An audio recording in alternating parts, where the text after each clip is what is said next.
Hey everybody, Nick here, and today I got a review for you of this big guy right here. This is the USN Gathering number 11.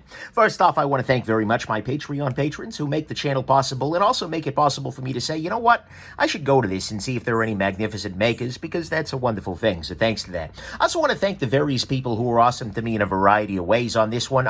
Particularly my buddy Chris, who is more than made up at this point for sending me the Buck Rapid Fire and recommending I disassemble it. Daddy OEDC, another YouTuber who happens to be local there through the Vegas, as well as my buddy Russell, who's sending me a knife home at the moment. And I also want to thank all the other wonderful people I interacted with while I was out there. And I mean, there are more than I can list, but like Mike Wiley, Mike Emler, Touch Knives, Aaron Frederick, Spyderco TRM, a whole bunch of other wonderful Protect. They're all awesome folks. And so that's my generic thank you to everybody who was awesome there. And that's a lot of people. So there you go. Next thing, let's do a size comparison. This is substantially larger than the Spyderco Delica. As a matter of fact, this room here is a very, very large ballroom sort of an affair. It's not quite as big as, for instance, Blade Show is, but it is a substantially large room. And so that's your overall size here. And then finally, there is no disassembly because events are amorphous concepts that tend not to have things like fasteners or bearings that require lubrication. So as a result, we're just going to go on ahead and jump right into it. I did want to take some video while I was there, but honestly, I wasn't well set up for it. It was a little on the loud side, and it didn't seem like it was going to make any sense to do so. So I've gone ahead and I'm just going to talk about some things. Sorry about that, but hopefully it'll still be interesting to you. So let's go on ahead and jump into the good, the great, the bad, the ugly of this very interesting little show right here. So on the good side, to start with, I actually like the size very much. It's under 3.5 inch. I'm sorry, no, that's a different size. I like the size of the show very much. It didn't feel as dauntingly large as, for instance, Blade Show does, or frankly, as many other large conventions do. This really felt more like a gathering, which is probably why it's called the Gathering, right? But nevertheless, it was a good size. It had most of the people I wanted to see were there. Certainly there were some makers who didn't make it, but But more importantly, it didn't have such scale. It didn't have such repetition. I kind of like this show a lot in terms of its overall size. That's good. I also like the venue very much. This was held at the Planet Hollywood Hotel over there in the Las Vegas, Nevada. And look, as a guy who doesn't drink or gamble, Vegas is a little lost on me. I'm going to be honest with you. But at the same time, it's very nice in that they had some nice things. There were available rooms right nearby, or even in the hotel itself, which is definitely an improvement over some other large shows. Just saying, guys. There was lots of room in the hall. Although this map is going to make it look very compact, really what you had there was like at each one of these little areas, you have 4 tables kind of arranged like this. And then the makers sat in the middle here, and you can just wander up to each of them. And so there were big old aisles in between all of these tables, and they were actually big enough for you to walk. They were big enough for a group of people to stand there. It didn't feel so compacted, and it was a lot easier to navigate, I found, than the some other shows, for instance, Blade. And so that was good. And it also wasn't super loud either. That was nice. The dull, it was loud, but it wasn't like the dull roar sort of thing that can happen there. There's lots of nearby good food, because, it's Vegas. There's lots of places to eat. That's one thing I do, and yeah, that's a good place for it. Honestly, although, certainly there's a lot to be said for the Cobb Galleria that Blade Show does, at some level I really did appreciate this venue a lot. This was a step way up, and I sort of hope that they consider doing something a little bit more, a little less in the middle of, anyways, I digress. It's a really nice little venue here. That worked well. Next thing, I like the mix of production and custom knives. At Blade Show, everybody's there. Whereas here, it was a little bit more intimate, if you say intimate. Oh, a little candlelight dinner there, little glasses of wine. That's a joke. Anyways, it was a much more intimate setting, though, where you had a lot of good custom makers. I mean, seriously, some high-end custom makers. I mean, Cybert Knives, Nick Swan, who else? Freaking Bob Terzuola, Ken Onion. I don't know why I just reading names off of here. I'll just keep going if you'd like. But anyways, they had a bunch of custom makers out there, Lerman, CMF, but they also had a bunch of production companies as well. You get folks like Spyderco, Protect, TRM, Rayot, We, Artisan, Chris Reeves, Shirogorov, all kinds of folks. So there's a really nice mix. I'm more of a production knife guy, and after this show, I feel maybe that way a little bit more than ever. But at the same time, there was still plenty for me to see, even though the focus of the show historically has been customs. There were also some nice contrasts relative to Blade Show, and they're very different shows, and direct comparison is a little strange. Certainly rooms were available at the venue, which was nice. That's a big downside to where they're at now. Moving around wasn't as difficult. They did have one guy selling grinders, but they remained off, so they weren't just flooding the damn place with particulates. Pardon me. There was a lot less in the way of glass holes, people sitting behind glass cases of knives, and the folks that were there tended to have higher quality pieces. In the case wasn't 500 old Benchmades and Microtechs, but in the case was, Ron Bests and all kinds of things like that. And they tended to be very generous in showing things off. I actually got to handle 2 different Stan Wilson non-flipper flippers over at Slice FK, which was a beautiful thing. And he had a bunch of other cool stuff too. So, but, people were very generous with it, very open about it. I appreciated very much the level of purveyor they had there, although there were certainly some there that I'm not as much fan of. And so, and there was a lot less stabilized wood. I think there was one wood product company there. And so that's kind of a nice thing. I know it's useful to knife makers, but after it's table after table, it's just a little less interesting. So there were definitely some nice contrasts relative to Blade. And then finally, on the good side, there were a lot of amazing makers there. And, a lot of folks I'm going to forget, and the fact that I didn't list somebody doesn't mean they're not amazing. It just means I forgot about them. You get folks like Rainy Day Knives, who I have a knife coming from right now, who just came out of nowhere. It was his very first show, but he absolutely blew me away. Get Aaron Frederick. This guy has been around forever in the custom knife scene. He's probably been making knives around as long as I've been alive. Maybe more, maybe less. Either way, really nice guy. And although his customs tend to be a little bit more on the, well, let's put it this way. He makes uses.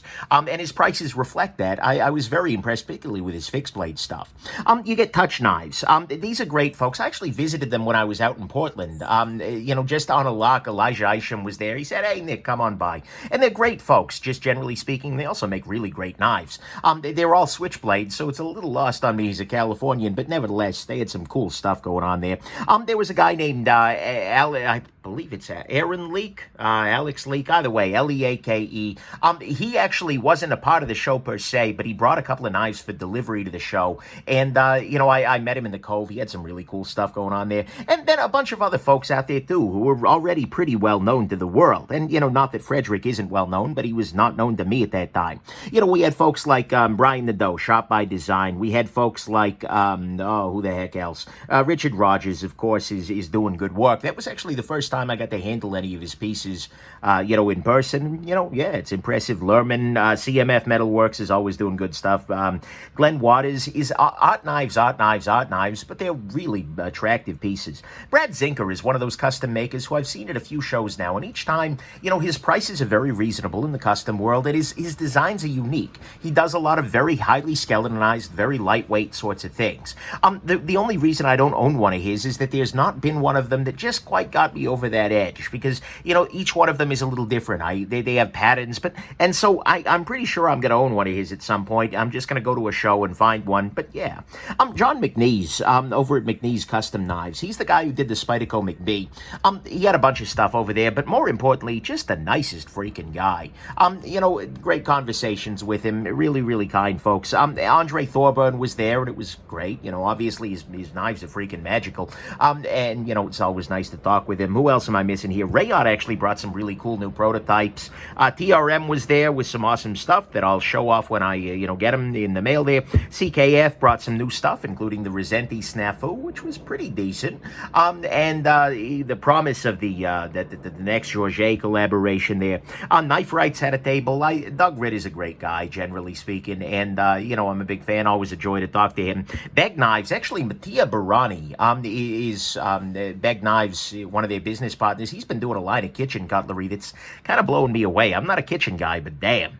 Artisan Cutlery was there. I found some cool stuff to review from them, and did I miss anybody in the middle here? Olamic Cutlery. Oh, by the way, Brian over at Shop by Design has an incredible set of production pieces coming soon. He had the prototype for the Void there, and it was one of those just take my money, and I feel like this one might end up sticking around for me.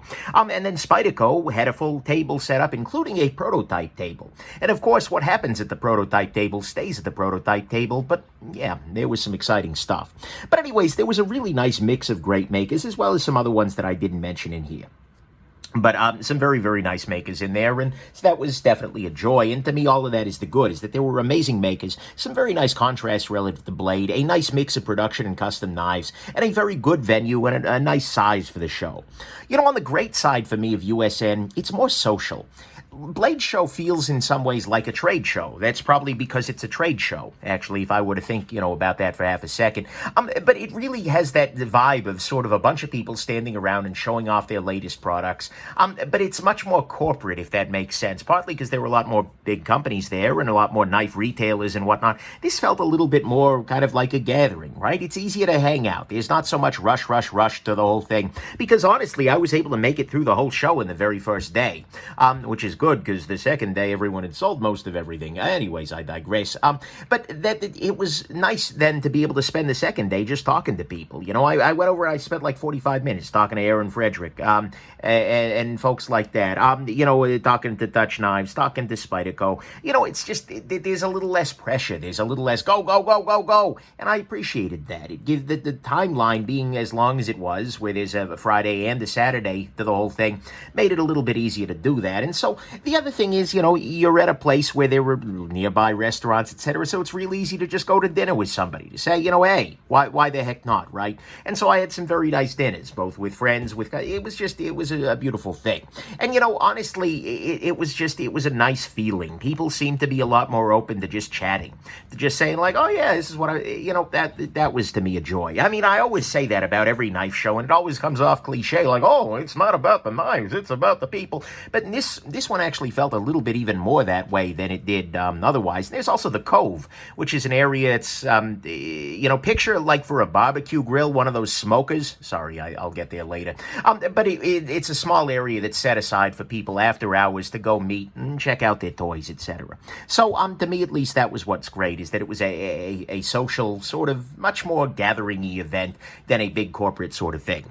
On the bad side, I mean, to start with, I've been doing a lot of Blade Show comparison, but there were some downsides of this. To start with, relative to Blade, that is. To start with, the variety, especially in the production end, wasn't quite as good. There were a bunch of companies that weren't there, etc., and very often the companies that were there brought a little bit less stuff. There weren't like any new announcements or anything like that. So, as a production person, although I liked USN very much as sort of a social gathering, and I definitely found some cool custom stuff, on the production side, it wasn't super exciting. There were a couple of cool things, and like I said, Prototype, also ProTech has a California Legal Magic, which, yes, oh my God, yes. Anyways, I digress. It wasn't as exciting on the production front, particularly, because there was a little bit less variety of people there. There weren't as many production companies, and that was definitely a downside. And the other one was just that it was a little bit shorter, but at the same time, given the size of it, I think it was about right. But definitely, if they grow this any bigger, they're going to want to think about size. Next thing, and frankly, even in custom makers, there's a greater variety at Blade. But anyway, so you lose out on some of that variety because this is a much smaller subset there. I also appreciated the pit at Blade Show very much, just because, we'll get back to that one later. So, that's to start with on the bad. Next thing, there were so many damn beads. There was so much just pocket frosting in general. Look, I consider myself to be a citizen of the EDC world, if you will. I am obsessed with things of everyday carry, pocket knives, watches, pens, etc. I'm good with that, but this was a little bit higher level of like, $300 beads country. Steel Flame had like 3 tables back here. I think they were probably the biggest. Yeah, they were the biggest vendor there, which tells you a little something. As well as, $1 million flashlights. Beryl was there, Prometheus. Not that they're bad lights by any means, just like even Focus works, although he's working on a knife now. But anyways, there was a whole bunch of like high-end EDC pocket frosting stuff, bottle openers that look a lot like brass knuckles to any sane police officer, but they were bottle openers, okay? That was a little bit less impressive. I sort of wish some of the bead tables had been replaced with actual custom knives, but whatever, okay. Next thing, I gotta say the variety of knives among especially newer custom makers was not super impressive. There were a lot of really thick frame locks with compound ground tantos. They were just everywhere. And I felt like a lot of the custom knives were not all that interestingly different. They were just like, oh, I see what everybody somebody else is making, I'll make one. And that doesn't really do it for me. I've got that whole why video where I just ask, if you're releasing a new design, ask yourself, what's it doing for the world? A lot of that didn't feel like it was doing it for me. And frankly, the big heavy ones, so it's like 6 ounces for 3 inches of blade, like, no, not so much. That's not my style generally, but that really felt like a lot of what was there. Next thing, lock stick. Oh my God, lock stick. Lock stick, of course, being that phenomenon with a frame lock, and this doesn't have it, by the way, but where you unlock the knife, you hear an audible click. Or in some cases, it's very difficult to unlock the knife because there is so much friction here, so much galling, whatever. I'm not exactly sure what causes it. But either way, it was a big freaking problem there. I mean, there were knives that I had to set back down open, where I pick it up, flip it out, try to close it, okay, never mind. And you just set it back down and let the maker use a freaking pry tool. Honestly, it blew me away because it really felt like a lot of the makers just didn't even notice it, didn't even care. It's just not okay. And especially even when you get it from bigger names, it's just not good. And especially when you're selling these things at very high-end okay, if you're selling me a handmade custom for $300, you could have some lock stick. You are allowed. But if you're trying to do something, an $1,800 auction piece with lock stick, are you freaking kidding me? No, not at all. If I need a pry tool to open your knife, you're not allowed to sell that knife for more than $100. I'm sorry, it's over. And so there were a lot of that going on. There were also, just in the auction scene generally, there were a lot of weird prices to me.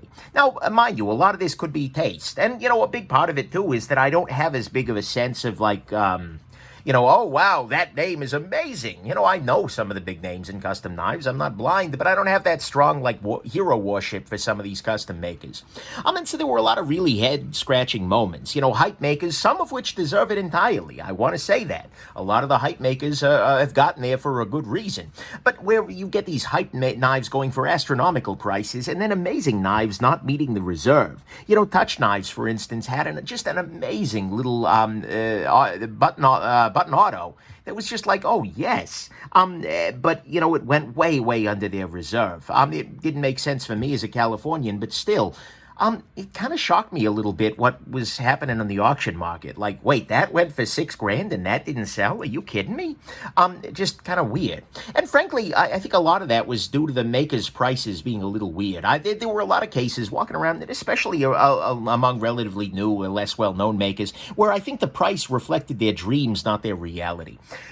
If a new maker goes to USN, I think the advice I might give them as a consumer here, and I don't speak as a knife maker. I've never been in their shoes, and maybe I fundamentally misunderstand something. Please let me know in the comments if I do. But you need to look around and tell me whether your knives are matching or exceeding more senior makers who are at the same or lower prices. Basically, if you sit down and the guy across from you has been doing this for years and years and years and has knives that are better than yours are for less money, then you have a fundamental problem. And, very often there were fundamental problems with knives. There was a backlock that just couldn't be unlocked by mere mortals. The maker was able to get in there somehow or another, but it was just no, you cannot try and sell me a backlock that won't unlock by somebody. I've handled a backlock or two. I'm just saying. You're not allowed to sell dull knives with thick grinds and an action that feels like it's running on gravel bearings for more than somebody else who is selling absolute excellence. Some of these makers have been around forever and ever and ever, and I'm sorry, it just doesn't, the contrast doesn't benefit people these well. And, you're not allowed to sell knives with gaps at the bolsters, sharp edges, so-so actions for prices higher than pieces of handmade perfection from somebody who's been doing this for years. I mean, I get it that, you definitely, maybe they have that much time put into it, but there's an element at which you need to be a little bit more realistic. And so I saw a lot of sad makers on the Saturday looking at their, $2,600 not open bid, but their $2,600 first come, first served knife sitting on the table well, maybe I miscalculated, and that's usually why. I mean, I can only imagine how hard it is to get started as a knife maker, because I honestly don't have that skill to do it. I couldn't make any knife, let alone a good one. That's part of the reason I'm not even pretending. But honestly, as a reviewer, as a consumer, nothing puts a maker off my radar like when they're selling their early work that has substantial flaws, but at master level prices. Even if those makers end up earning those kinds of high-end master level prices later on, it's a really bad way to make a first impression. And it leaves me feeling like if I walk up to your table and I can't unlock your knife and you still want, $750 for it, it makes me feel like you might not understand what the quality level is expected to be. And that's kind of a problem. And so that ended up feeling like a little bit ugly, and just bothered me a lot. And then finally, actually, on the Saturday, so it was Friday, Saturday, and Friday there was sort of the big line in the hallway, and then the big rush, everyone coming into there and buying up everything. As a result, though, on Saturday, it was a little bit of a ghost town. Most people had already sold out, and usually it was the high-end makers, the makers who were doing good work. They're the ones who had sold out. And so I appreciated very much when makers kept at a lotto or an auction piece for the very end of the show. That way they had at least one knife on their table till the very end. Because I can imagine, imagine that somebody is, relatively new to the knife hobby. It's their very first knife show, and because they've got school or work or something like that, they can only come in on Saturday, and that's their view of custom knives. If Saturday is just the first come, first serve stuff that hasn't sold, that's not going to lead to a very good view of the custom knife market, right? The only people who are going to have anything left are the people that nobody knows about, or maybe the people who, they're not selling for a good reason. And I don't think that's good for the hobby. So it was really disappointing to me that there were a lot of tables where it just had like a little sign on there, sold out, thanks. And it's just like, the maker's not even there. It's like, I can get if they were going home for, I don't know, freaking... Well, in this case, there was a storm barreling down, but nevertheless, guys, I really like when makers have something to the end of the show, just to show people their work, right? That's impressive. So, to me, at least, all that was the bad, is that the Saturday had a lot of early sellouts. There were a lot of knives where the maker's price reflected their dreams, not their reality. A lot of weak auction prices and weird auctions, where it's like, wait, that went for that, and then this that I don't understand. There was a lot of lock stick in that room. A lot of thick frame locks with compound ground tontos that no one really needed. So damn many beads and knucks and all of that. And then, of course, there were definitely some advantages that Blade Show does have relative to the Gathering. On the ugly front, there was only one really ugly issue, and that was the Cove. So the Cove is the Cove itself is a great idea. Basically, this serves as it's called Trader's Cove. It serves as a place for people after the show to meet up and show off their toys and, oh, hey, you've got a Thorburn? Cool. Hey, do you want to trade this for this? And, it's a great idea. I love it. Having a social hour for knife geeks is a wonderful thing. But unfortunately, it was done elsewhere in the casino. It wasn't done here, and it was done in like a raised, a biggish room here. It was open to the casino, but it was on smoke out. It was absolutely absurd. Holy crap, guys. I mean, when you can see smoke billowing out the open windows of a room inside a casino where everyone else is already smoking, there is a problem. Now, look, I get that it's a free country, and I get that Vegas is the very last place in the U.S., it feels like, where the 16% of U.S. adults who smoke are allowed to just gift their tar to the rest of the damn world. I get that. And so I totally understand that it's fun for some folks to party like it's 1959. But no, this is one of those, if your right to swing your fist ends at my face, your right to smoke the whole damn room out ends at my lungs. And so there were a bunch of people, actually not even a bunch of people, probably like 8 or 10 people in there, just going to freaking town on cigars, pipes, it was just kind of crazy. And so as a result, the Cove was really unpleasant. Like, I walked out of there just feeling like my entire being was cigarette scented. And it wasn't great. I feel like what they really need to do is have a separate rolling coal room, someplace, down the hall, or throw them out on the strip or something, where people can retreat into the smokehouse, get themselves all hickerified, and then come back to look at knives with the rest of people. But it was kind of freaking ugly as a result, though. I felt like on Saturday, it was like, do I want to go to the Cove? Not really. And it was kind of a textbook case of a few inconsiderate people making the room really unpleasant for the 86% of the world who doesn't smoke anymore. And, I talked to a bunch of people who were specifically avoiding the Cove because of that. And so I really do hope that in the future years there is a smoking area and there is a knifing area, and those two things are kept separate, because we don't need that. I'm done with that. So maybe this is the fact that I've grown up in places that, that's not a factor, but still, guys, come on, be a little more considerate than that. Keep the smoke out of the cove. So anyways, that's the ugly to me, is that they just smoked us freaking out in that place. That was not great. So final conclusion, the show itself was, look, a lot of fun. Absolutely. It was a nice venue with easily available rooms, lots to do and eat around them, and lots of great people with a nice environment and some really amazing gear. Of course, it wasn't all amazing. There was a lot of EDC excess, pocket frosting sorts of stuff, a lot of the same old, lots of lock stick. We had auction prices, a fair number of empty tables on Saturday, lots of prices based on hype and hope rather than actual quality, and Traders Cove was more like Traders COPD.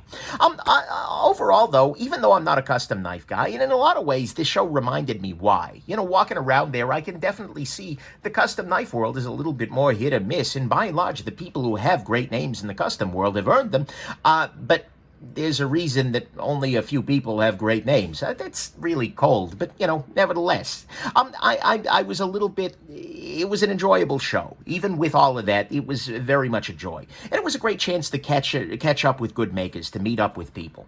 One of the big questions I'm going to get is, what did you pick up, Nick? Well, I picked up a beautiful little slip joint from Rainy Day. None of my Cove knives have arrived yet, but I don't know if I'll have the time to do the video next week, so you'll see it on the channel. A little slip joint from the Rainy Day knives.